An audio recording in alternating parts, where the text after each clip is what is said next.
You ready? Just lock your doors. You listen to this at night, God help you. God fucking help you. I wouldn't listen to this at night. This is the original Boogeyman. Oh yeah, Well, it really is. Maybe not the original, but this is Boogeyman. So D, Jack the Ripper. We've heard the name. Everybody's heard the name. Yeah, but I don't think everybody really fully realizes who this person was. Who this person was and what they did. There could be 10 killings linked to Jack the Ripper, but only 5 are called the Canonical Five. Canonical Five, meaning that they can be linked to just one man, which is Jack. We're pretty certain that this was Jack the Ripper. The Ripper. The others could have been carried out by other people. It is unlikely, but we're going to focus, I think, on the 5. Yeah, that's what we have. Okay. And really, it's kind of the most interesting thing about these 5 is that they can be tightly linked together. And if you were to put this happened in 2010, it would be so clearly. We're all very familiar with the phenomenon of serial killers these days. Oh, yeah. We had this all came up through in the 50s and the 60s and the 70s in America, and your Ted Bundys and your the Golden State Murderer, Ted Bundy. Serial killers became an understood phenomenon. We're in 1888, so they are not an understood phenomenon. That's not a thing. Now, weren't these murders? They were. Everybody seems to think that Jack the Ripper was kind of around for years, but his murders were all quite condensed. Isn't that right? Really narrow period of time. Isn't it? Am I right in saying that it's just August to October? Yeah. Yeah. So it's basically the month of September. So September, yeah. Plus change. So we're not talking years or months here. We're talking weeks, matter of weeks, days even. Mary Ann Nichols was discovered 3:40 a.m. on Friday the 31st of August, the very end of August, 1888. Yeah. She was found on Bucks Row in Whitechapel. Yeah. Now, this was, for all intents and purposes, this is number 1. This is Jack the Ripper's first associated with him. She had been seen alive approximately 1 hour before the discovery of her body. So it's 3:40 in the morning. She had been spotted alive at 2:40. So an hour ago, she was alive. Just kind of how soon she was found. Her throat was severed by 2 deep cuts, like we already discussed, one of which completely severed all of the tissue down to her vertebrae. Oh, right. That is a proper. That's her entire. She's more or less been decapitated here. Exactly. Absolutely brutal. Lobotomy. Her vagina had been stabbed twice. The lower part of her abdomen was partially ripped open by a deep, jagged wound, causing her bowels to protrude. Nichols was kind of the epitome of what the Ripper was targeting. She was struggling to get by. She was having a rough time. She suffered from alcoholism, and she prostituted herself to make money just to survive. She'd recently just been kicked out of her boarding because she couldn't pay to live there. Wow. And she made some sort of comment that suggested she'll go and she'll be able to earn that money tonight. Yeah. And was never seen again. 1 week later, Saturday 8th of September, 1888. So only 1 week has passed. Yeah. The body of Annie Chapman was discovered at 6 a.m. Just like Nichols, her throat had been slashed twice. Her abdomen had been cut entirely open. So last time it had been sort of just severed. Her complete abdomen was cut right open. A section of her flesh from her stomach was placed upon her left shoulder, and another section of skin and flesh, plus her small intestines, had been removed and placed above her right shoulder.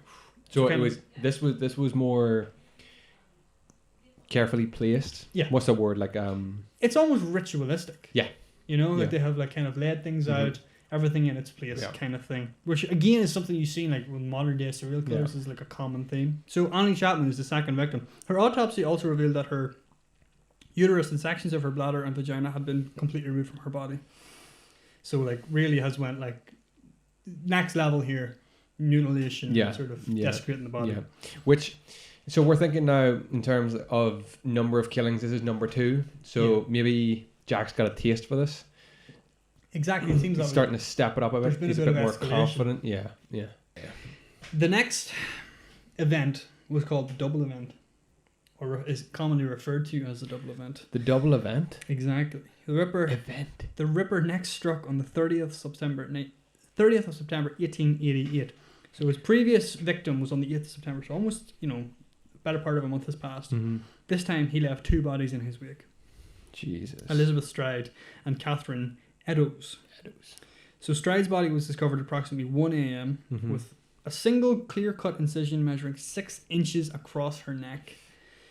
But in this scenario, there was no further mutilation. No other. It was just her neck had just been cut and she'd been left for dead. No further mutilation. Just the severed neck. That's all that happened. Because of this no further mutilation, is this where like this? It might not have been the Ripper's. Well, this is. Do you know what I mean? But we had already spoke that he leaves kind of like a clear cut. He's a clear MO. The reason that this is considered part of the Canonical Five, even though it's not fitting in with the rest of the murders, is because, remember, this is the quote-unquote double event. So why did he kill 2 people on this night when he only normally kills 1 person? Maybe she was in the wrong place, wrong time. Maybe he went after... The speculation is that he was interrupted. Yes, that's what I mean. He was killing Catherine Eddowes or whoever. He was killing Elizabeth Stride, and he wasn't able to perform this kind of ritual that he does because he was interrupted by someone popping through an alleyway. Yeah, bang. He didn't get time to do what he needed to do. Yeah. And so later, that literally 3/4 of an hour later, 45 minutes later. Look at us being detectives. I know, we know everything. 45 minutes later, Catherine Eddowes' body was found. Mm-hmm. Her throat was severed and her abdomen ripped open by a long, deep, jagged wound, just like the previous victims. Her intestines had been placed over her right shoulder. The left kidney and the major part of the uterus had been removed. Jesus. Her face had been disfigured and her nose severed, her cheek slashed, and cuts measuring 1/4 of an inch and 1/2 an inch respectively, vertically incised through each of her eyelids. So he really went to the next level here. And yeah, this does seem more in line with Jack the Ripper. If we're thinking about, his first victim, which was almost shabby in comparison to this. Second one got a wee bit more grotesque. We're starting to place items of organs and internals. And now we've got this removing of uterus, eyelids being slashed. Jesus, this is really grotesque stuff. Placing the organs around the victim as well, which is kind of happening more and more. Yeah. But yeah, it's we've already said, it seems like it's evolving. It's kind of escalating his little ritual, what he's doing. Yeah.